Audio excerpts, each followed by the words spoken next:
भद्रक को मिला बड़ उपहार। गतकाली केन्द्रमंत्री धर्मेन्द्र प्रधान भद्रक गस्त करथिबा बेले आज विभिन्न कार्यक्रम रे जोग दैछन्ते।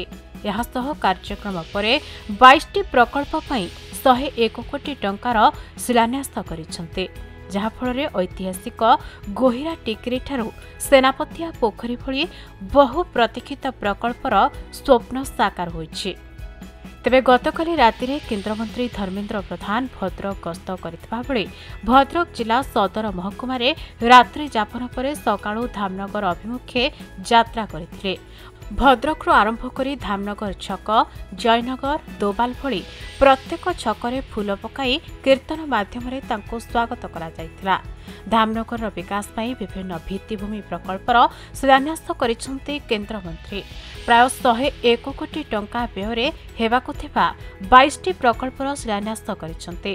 प्रधानमंत्री उच्चतर शिक्षा अभियान पांठिरो 15 कोटी टंकारे हेबाकु थिबा धामनगर महाविद्यालय विकास प्रकल्प, पर्यटन विभाग पक्षरु 2.40 कोटी रे गोहिरा टिकरी निकट सेनापतिया पोखरीर पारिपार्श्विक उन्नतीकरण, ओडिया भाषा साहित्य और संस्कृति विभाग पक्षरु प्राय 10 कोटी टंका व्यय लुणिया शहीद स्मारकी पीठर उन्नतीकरण और गोहिरा टिकरी ठारे 5 कोटी टंका व्यय गोहिरा टिकरी गवेषणा केन्द्र और आर्ट गैलरी प्रकल्पर शिलान्यास करिसेंते। ओडिया भावे मोर आज सौभाग्य मु पाइली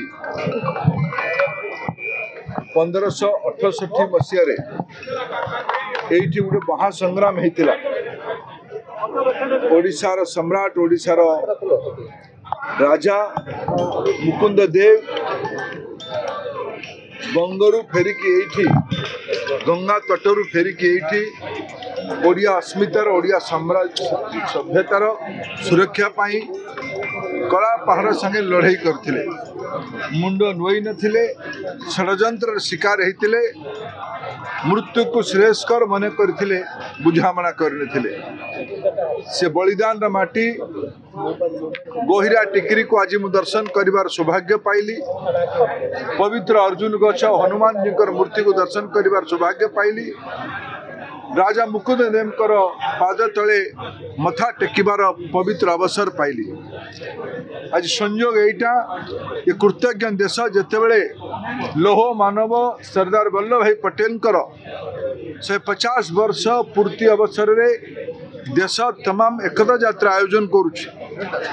से एकता यात्रा रे भाग नेबा पई आज ओडिशा सरकार गोहिरा टिकरी को निर्णय करथिले पदयात्रा करबा पई। आउ गोटे सु अवसर वंदे मातरम 150 वर्ष पूर्ति भी एवं पालन कर जाउछि। शताब्दी वर्ष पूर्वे आमर समाज लोक माने स्वराज्य पाई लड़ाई करथिले, स्वतंत्रता पाई लड़ाई करथिले। आज नरेंद्र मोदी आमर देश लोकप्रिय प्रधानमंत्री आह्वान करचंती समृद्धि पाई, विकसित भारत पाई, विकसित ओडिशा पाई हमको परिश्रम करबा पाई पड़िबो। आज बलिदान रा आवश्यकता नहीं, पराकाष्ठार आवश्यकता अछि, पुरुषार्थर आवश्यकता अछि। 2036 रे ओडिशा को अवसर मिलिबो निजर शताब्दी मनेमा पाई प्रथम भाषा भित्तिक राज्य भावे। मु आज पवित्र मंचरू ओडिशार नागरिक भाई भौणी मान को निवेदन करके जाउछि जे हमको 4.5 कोटी ओडिया लोकों को दायित्व नबा पाई पड़िबो।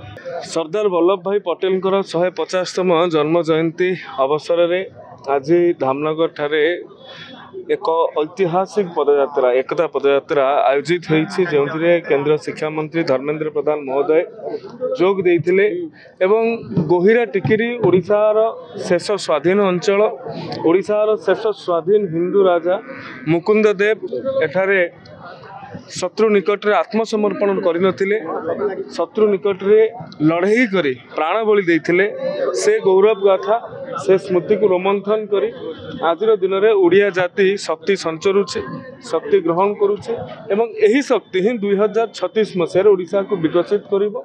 मु केंद्र मंत्री धर्मेन्द्र प्रधान को धन्यवाद जनइबी जी कि यहाकू एक सर्वभारतीय स्तर में स्वतंत्र परिचय देवाई एवं यार लुप्त इतिहास ऐतिह्य को फेरई आने सब प्रकार सहयोग करेंगे बोली संकल्प करिसेंती एवं राज्यर मुख्यमंत्री मोहन चरण माझी महोदय को भी धन्यवाद जे गोहिरा टिकिर विकास पई अर्थ व्यवहार करिसंती। ये गोहिरा टिकिर ही समस्त ओडिया जाति को उत्प्रेरित करिवो, ओडिया जाति को अनुप्राणित करिवो। आज दिन में एतिकी प्रार्थना एतिकी संकल्प आपण मानक माध्यम रे आउतरे धामनगर जनसाधारण को अशेष धन्यवाद। जो भली भाव में हजार हजार संख्यार आज जोग देइछंती देशर एकता को मजबूत करबा पई समस्त उपस्थिति लगी हृदय साधुवाद। खाली सेतिकी नुहे सरदार वल्लभ भाई पटेल को 150तम जयंती अवसर में दोबाल ठारू बाहरी कालीपड़िया पर्यंत आयोजित होइथिबा एकता पदयात्रा रे मध्य केन्द्रमंत्री धर्मेन्द्र प्रधान सामिल होइथिले।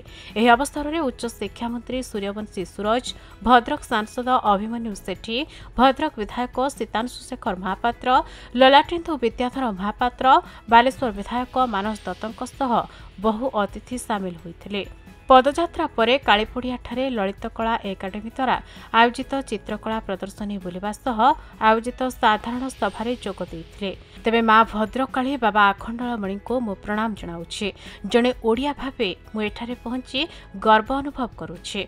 457 वर्ष पूर्वे शेष हिंदू राजा षडयंत्रर शिकार होइथिले मुकुंद देव एवं कलापहाड़ द्वारा पराजित होइथिले। यही भूमि पवित्र भूमि। यही अंचलर विकास पई मु मुख्यमंत्री को धन्यवाद जनाउछि। यह सह यही पवित्र माटीरू सरदार वल्लभ भाई को पुष्पार्घ्य प्रदान करुछि बोली केन्द्रमंत्री धर्मेन्द्र प्रधान मत प्रकाश करिसंते। आज होछि गोटे खुशीर दिन, बहुत प्राउड फील लागुछि। आमे समस्त आमे सब अच्छु, मो बहुत आनंददायक। भगवान कहिसंती कि मु जते बेले धरापृष्ठ को जीवी मते कि जानि परिबे नाही। तो वर्तमान कलीर जते बेले कार्यक्रमटा आगु बढ़ुची, स्वयं भगवान बलराम आ जगन्नाथ दुई जन रूप धरिकी आछंती। आमे एइथिपाई गर्वित जे भारत रे एवं ओडिशा रे डबल इंजिन सरकार आसिला परे भारतर ओडिशार जो परंपरा से परंपरा को ये सरकार मने पकई आम ओडिशार जे शेष सम्राट मुकुंद देव तांको मुकुंद देवंकर जो शेष युद्ध से करथिले आम गोहिरा टिकरी ठारे तांकर जो प्रतिमूर्ति उन्मोचन पर आज शुभ दौरान केन्द्रमंत्री एवं आम ओडिशार मुख्यमंत्री एवं आमर सूर्यवंशी आमर उदीयमान ओडिशार भविष्यत। तेणु आमे समस्ते भद्रकवासी एवं ओडिशा लोक एथिपाई बहुत खुशी। भद्रकरू जगन्नाथ बेहेरा और जाजपुर कृष्णचंद्र नायक को रिपोर्ट खबर ओडिशा।